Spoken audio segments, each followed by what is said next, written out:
Good morning and welcome to the Mayor's Weekly, and again we're pleased to have you with us. And joining me today is our Chief Financial Officer, City Clerk Kathy Shamliss. And this morning we want to spend a few minutes talking about the future, and I want to preface everything that you will hear this morning with these comments. The things that we'll talk about today have not been presented to the City Council. None of what we talk about today could ever become a reality without approval of the City Council, because all the things that we talk about involve the appropriation of money, and that rests with the council. I read something about somebody had a interest in a mayoral bid, and they were going to do something. Well, they ain't going to do nothing.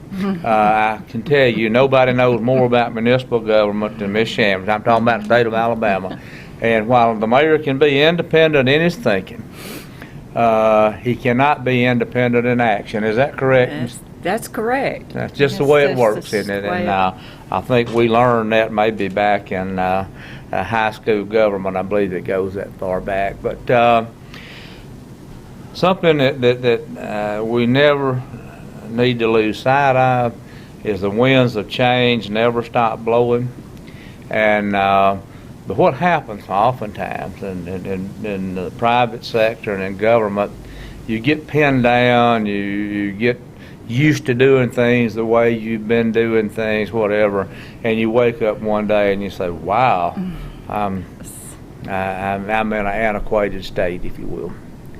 And that can happen. I can tell you, in the early days of this administration, the gravity of the present was so great that you couldn't get your head up to even start to think about the future. But I'm pleased to tell you today that we can, and thinking about the future is a healthy thing to do. Healthy in a sense it's good for the city. With the things and ideas that we're going to talk about today meet with your approval, I don't know. That's why we're throwing it out there. You know, people are entitled to pursue what they want. I didn't say people are entitled to have what they want, because what you want has to be paid for. And I run in so many times, people, they want things, but they won't pay for them. I remember, Kathy, when I was in the banking business, we used to do some pretty upscale hunting trips, and I could fill the roster up as long as we were paying the bill. But when I wanted to do one with everybody going Dutch, I couldn't get a name on the roster. So I understand that. So things that we talk about today have to be paid for, and they're very expensive. But it's things that we believe will have a profound impact on the future of this city. And what I would tell you now, and I'll tell you at the conclusion of this program, that we'd like to have your feedback. Now, if you're interested in a free lunch, spare both of us the time of dealing with it, because there ain't no free lunch. Wouldn't you agree with that, Ms. Shamliss? Everything has a price tag. Everything has a price tag. So what we have been doing in the last little while is thinking about what are the big chunks, and that's a term that I came up with. There'll always be a need for new police cars and fire trucks and equipment in the street department. But what are the big chunks that will have a profound impact on this city going forward? I'm going to lay out the things that we have talked about collectively. This is Ms. Shamliss and I have talked about them several times, and we agree that they could benefit the city. You may see it different, and we want to hear from you. If you do, we're not professing that we have it right. But here are the things that we talked about. 4 things. The thing of an upscale athletic facility, mega park, whatever you want to call it. There have been folks talking about that for some time. A lot of people have got grandiose ideas, but there again, there's no money propelling their efforts along. And then we've looked at some things that lack organizational structure and how you put it together and whatever. But it appears, as you look across the country, and we talk to some bright minds in this business, that having an upscale mega park athletic facility could be very beneficial to the municipality, beneficial in a couple of ways. I think you never, in the municipality, go in on the basis of just making money, but as a general rule, those sort of facilities generate considerable revenues for a city and provide opportunities that the young people of our city might not have absent of that sort of structure. Now, what would a facility like that cost the city? The folks we've talked to, and you can go to the heavens with spending money on these, but probably it's a $10 to $12 million expenditure to do something that we've been told would probably work for Jasper. The next thing, and I want Ms. Shamlis to talk about this, is a new city hall. And this building is old. It's structurally sound as best we know. We're out of space. Ms. Shamlis, I'm going to come back to that in just a minute. Okay. The next thing is there's work being done to bring enhancements to our efforts in industrial recruitment, and one of the things I think it could be important is to have a pool of funds that are reserved at the city level that our industrial development board could come forward and apply to the council for funds that would be earmarked for land acquisition and site preparation. I think the wisdom of that is this, that by having the monies reserved at the council level, then if you got some person that's not delivering the goods or can't bring value to the people, or if the project does not make sense, then the taxpayers of the city has the protection of the council. If that money were to flow out, and I'm not being critical of an industrial development board, and we're talking about the future, so I'm not critiquing anybody today, that then there's a control mechanism there that hopefully the taxpayers could realize value for the money that flows into industrial recruitment.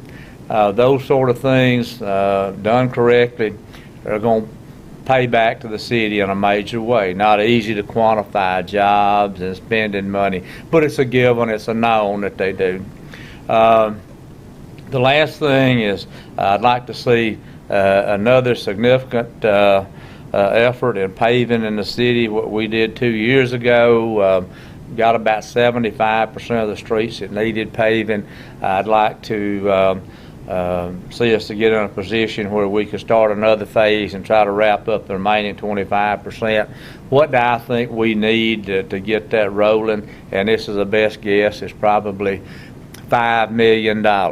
So, you think about a mega park at 10 to 12 million, 5 million, and paving, that's $17 million. A lot of money.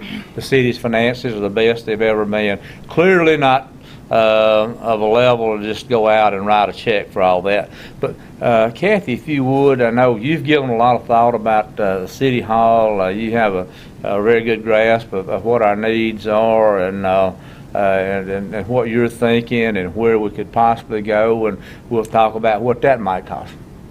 Yes, Mayor, this building is 100 years old, and it's been a great facility, and it's served us well.